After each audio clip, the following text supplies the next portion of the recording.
Also, Motorcycle Riding 101 for beginners and the different types of motorcycles. Alright, let's take a look.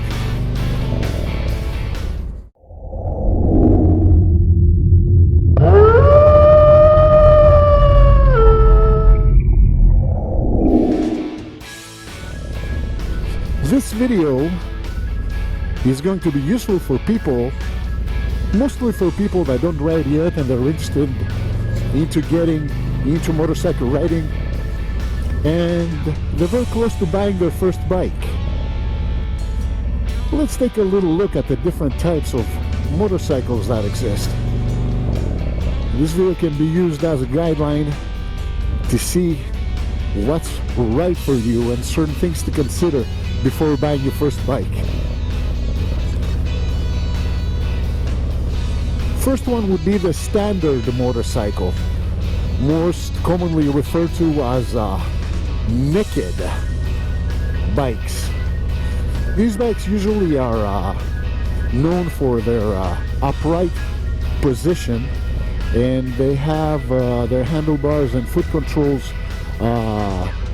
set up in a sense that they're pretty comfortable and easy to handle.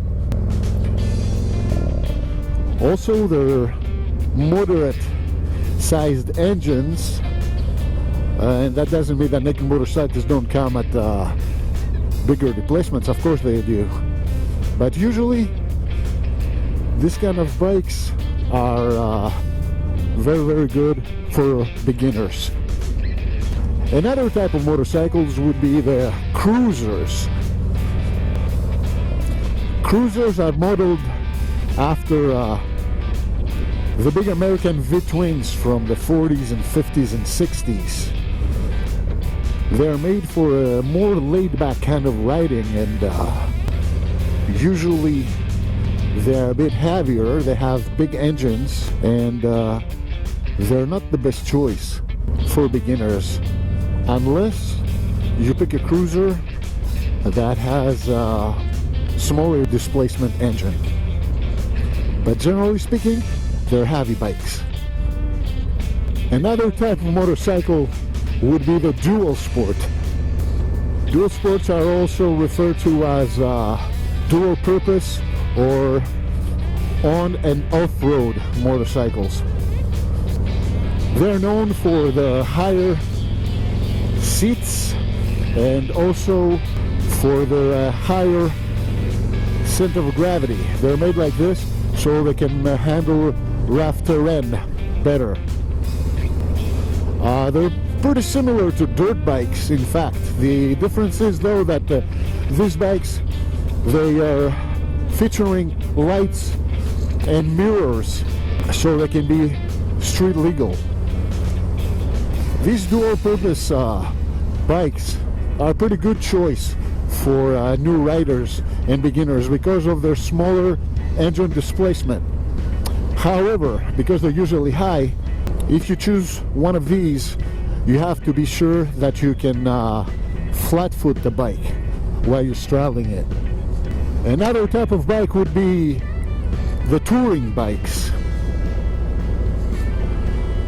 Touring bikes feature bigger engines and larger fuel tanks, so they can have bigger range. Also, they feature more storage capacity than other bikes, and they're known for their comfortable upright position usually.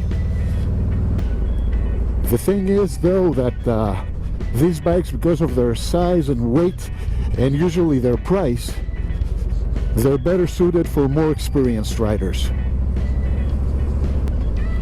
Another type of bike would be the sports bike. These are the kind of bikes that are optimized for high speeds and acceleration. They usually have big engines on a light frame, and that allows them to be really fast. On sports bikes, usually the handlebars are positioned in a way that they require a kind of lean forward kind of position, so you can ride more comfortably at high speeds.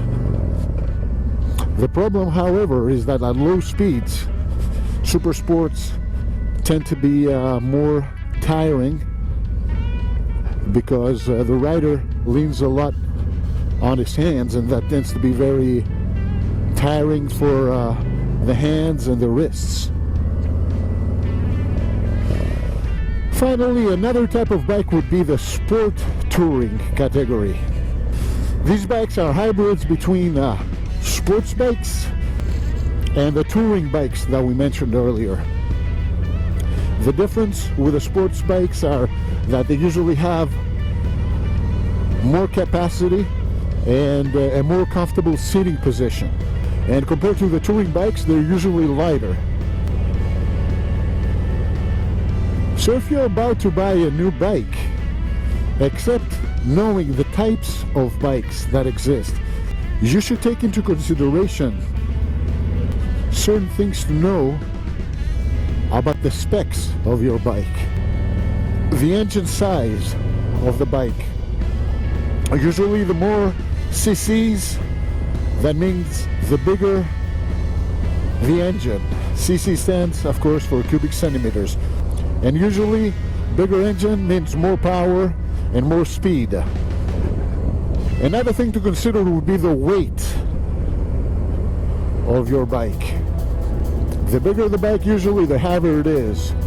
And you have to make sure that you're able to lift your bike, to bring it upright if it gets knocked over. Another consideration would be the height of the seat. You need to be sure that you can flat foot, like we say, your bike. When you're straddling the bike, your feet should be able to completely step onto the ground. And finally, whether or not you want to buy a used versus a brand new motorcycle. Used motorcycles are usually cheaper, but chances are they're going to cost you more on repairs and maintenance in the long run.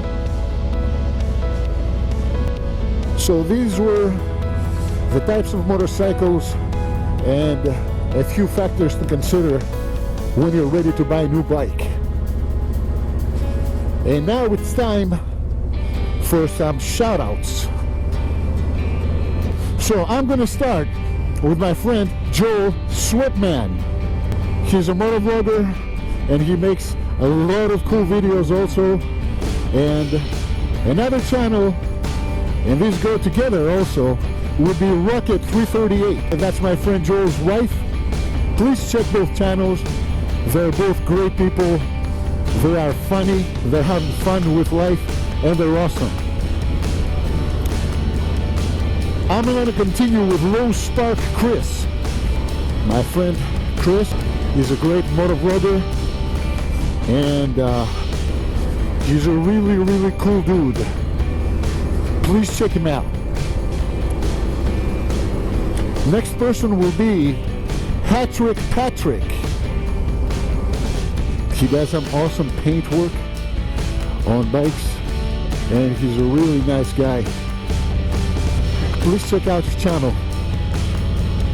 And last but not least will be my friend from England, Dave XS. Dave had a series of beautiful motovlogs from Thailand where he spent some time. He was riding his beautiful Honda CRF 250.